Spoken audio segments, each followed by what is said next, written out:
IHP Média, la chaîne qui vous édifie. Bien-aimé, sujet au partagé Zali, Banguna Nayo, tes ennemis viendront en retard. Bien-aimé, ennemi aza tout simplement muto alingate yo za malam. A cause ape mutu aseka na yo, aliaka na yo, asalaka ba fer na yo, menakata mutema akanita makamusus. Aloba makamusu na munoko na ye, mena mutema il pense à autre chose. Bien-aimé dans le Seigneur, Banguna na yo bakuya na retard. Pourquoi bakuya na retard? Bien-aimé dans le Seigneur, bakuya na retard pour na baso possibilité te ya ko accomplir mission na ba na bo mwe na yo. Parce que bien-aimé, ennemi azaka na mission oeza clairement défini dans le livre de Jean chapitre 10 verset 10 que les voleurs, l'ennemi, le diable, Satan ayaka un pona ko iba, ayaka pona ko détruire, ayaka pona ko panza. C'est ça sa mission.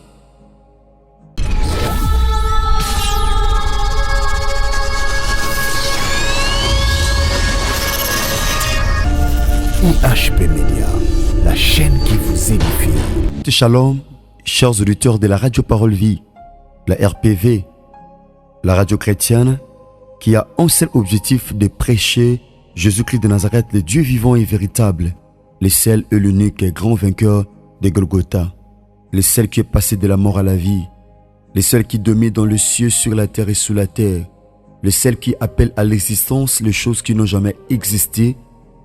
Il s'appelle Jésus-Christ de Nazareth. Merci bien-aimés, chers auditeurs de la radio Parole Vie, vous qui aimez votre émission Parole Vie, vous qui la soutenez, vous qui la partagez, que le ciel vous soit ouvert. Merci, c'est une émission à caractère évangélique, animée souvent par votre humble frère, le frère Herbie, Héritier Bissiamou, votre pasteur, Mwana Nabino, Leki Nabino, Mninga Nabino, Yaya Pena Baibaza Baleki et Pai Nangai.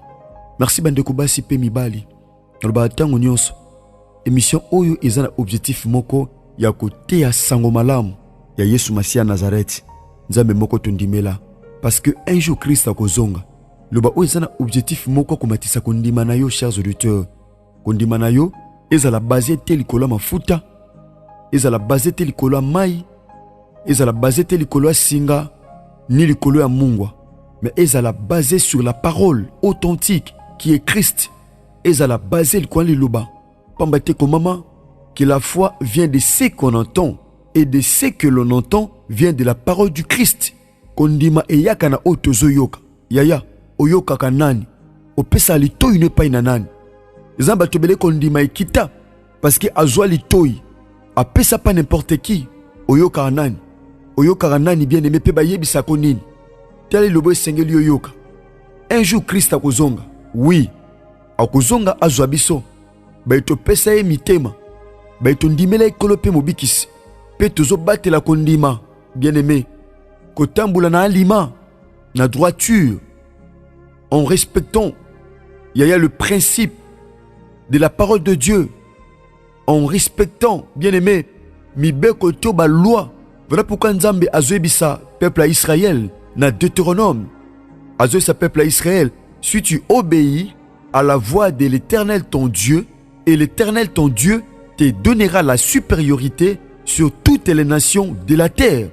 Ici, Dieu promet la supériorité à tous ceux qui gardent la loi, à tous ceux qui obéissent à ses paroles. Dieu dit, nakopesa ye supériorité, nakopesa ye bokonji. C'est pourtant yako garder liloba ya Nzambe, parce que la parole c'est Dieu lui-même. Bien-aimé, ba yebiso malobebele. Oh le fongolo porte. Ya soni. Fongolo porte. Ya échec. Fongolo porte. Ya kolela. Mais dans autres théo, la parole pure, sans mélange. Le bon théo, basangi son eloroté. Dans autres théo, un jour Christ a kozonga. Mais bien-aimé, bien qu'à kozonga. Mais na sena mabele. Et c'est peut bika bolamu na Nzambe. Par la grâce de Dieu, merci. Le but qui m'a coquité, il y a tourner mission. Nous étions vraiment dans l'impossibilité. Le colabiso bateau te proposaka. Nzambe na disposaka. Ngolo pesa melaki bisote, mais le lonkola pesi biso makasi. Voilà pourquoi tu partages un thème. Eux comme Mabiso na le sambo n'a fait un mois par la grâce de Dieu. Au moment où tu as le to kwa no sengo biso déjà par la grâce de Dieu. Bien-aimé dans le Seigneur.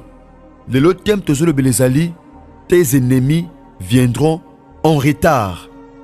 Banguna na yo, bakoya en retard.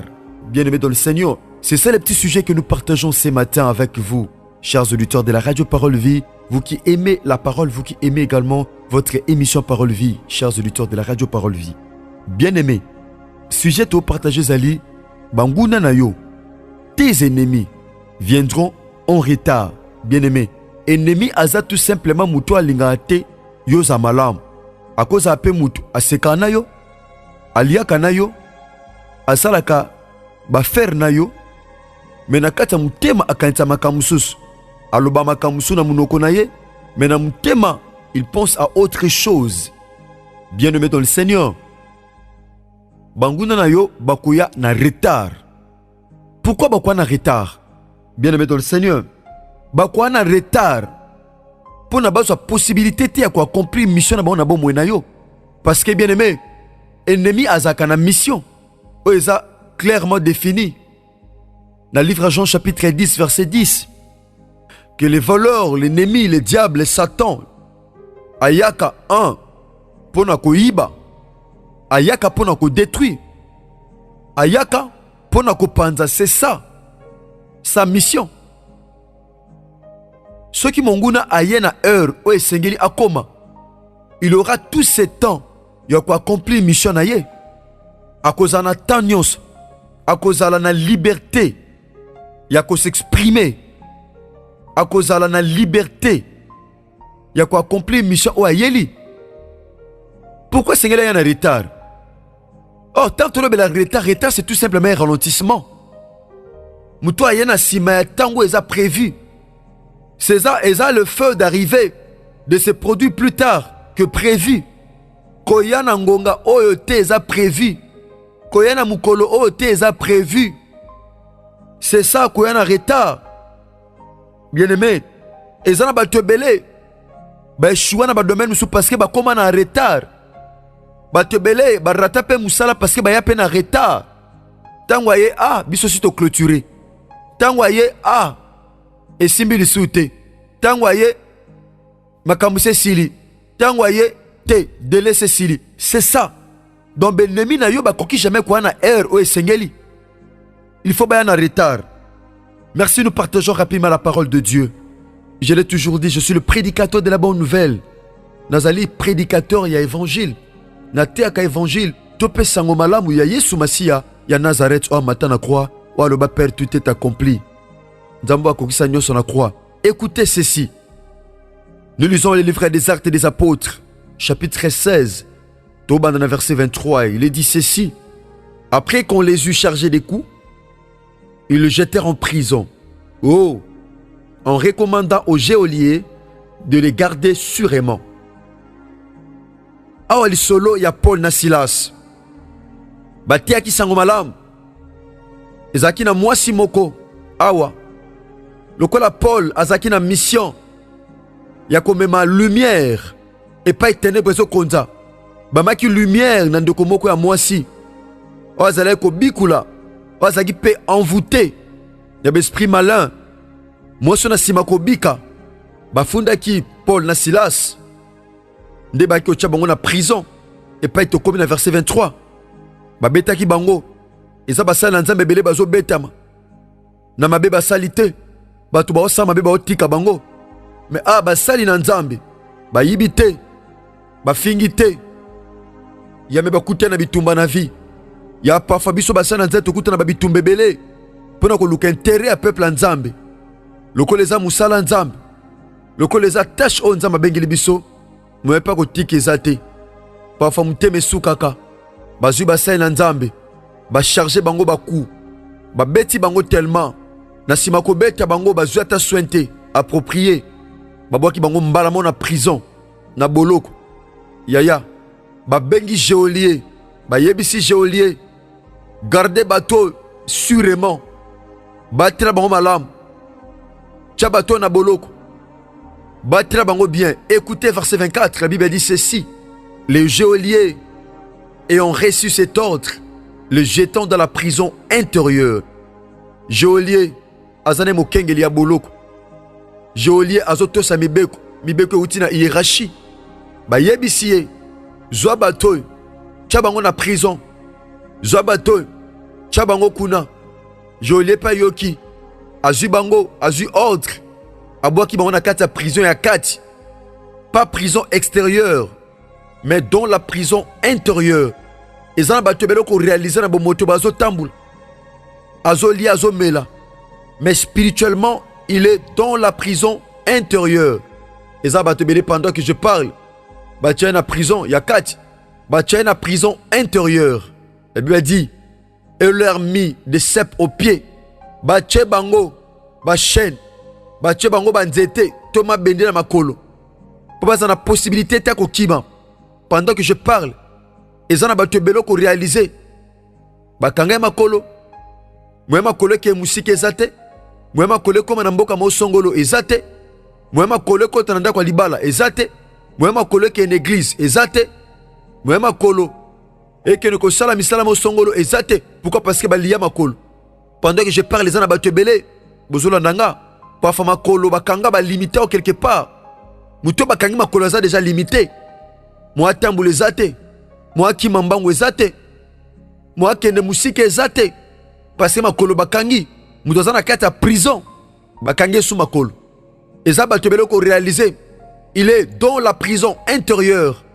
Mais il a aussi les cèpes aux pieds. Bakanga epe makolo. Batia biloko kilo na makolo. Pona kimate. Pour que musikate. Mais c'est que j'aimais. Oh! Vers le milieu de la nuit, na katikati ya butu, mon frère, ma soeur, na katikati ya butu, Paul na Silas priaient et chantaient les louanges de Dieu. Eza bato beloko réalisé, bazo ata makokita oloba iloba moko epai na Nzambe. Mon frère, ma soeur, c'est possible. Na kati ya prison bachayo, sobeleli Christ, quelque chose est sala. C'est possible. Je le dis bien sûr, tes ennemis viendront en retard. Benimno bakwa na retard, oui, batiki yo na basep na makolo. Mais na butu, yaya, Paul na Silas na nuit, bandiko sambela, bandiko kumisa Nzambe, ndeto kumisa ki Nzambe, dimanche, ndepeto kila kabile peto sambela ka chaque samedi. Ils chantaient les louanges de Dieu. Oh, j'aime la parole. Oh, les louanges brisent le chêne. Bandiko sambela, bandiko bondela. La Bible dit, et le prisonnier les entendait. Ba prisonnier, ba bandai koyo kabango. C'était un défi. Ezaki défi basalaki. Bazaki ni na ba relation. Bazaki na ba relation t'es bien aimé.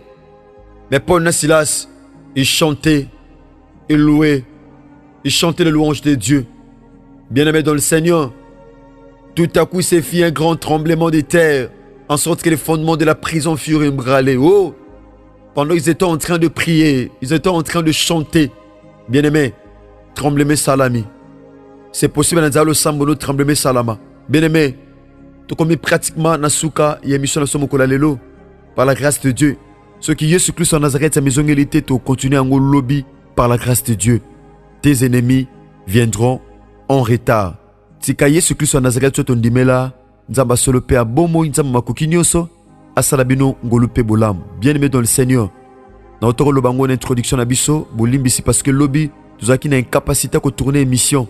Moi balayé zalaiki par la grâce de Dieu, nzamba sabiso ngolu, le lot de tourner émission librement. Merci.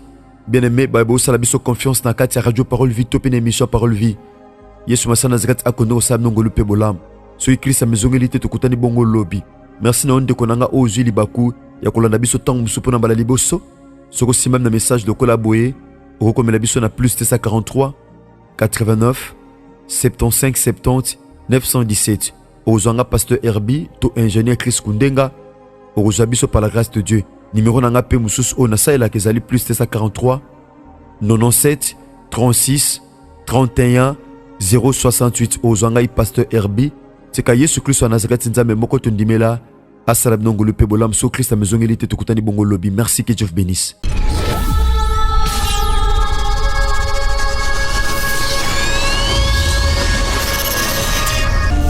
IHP Média, la chaîne qui vous édifie.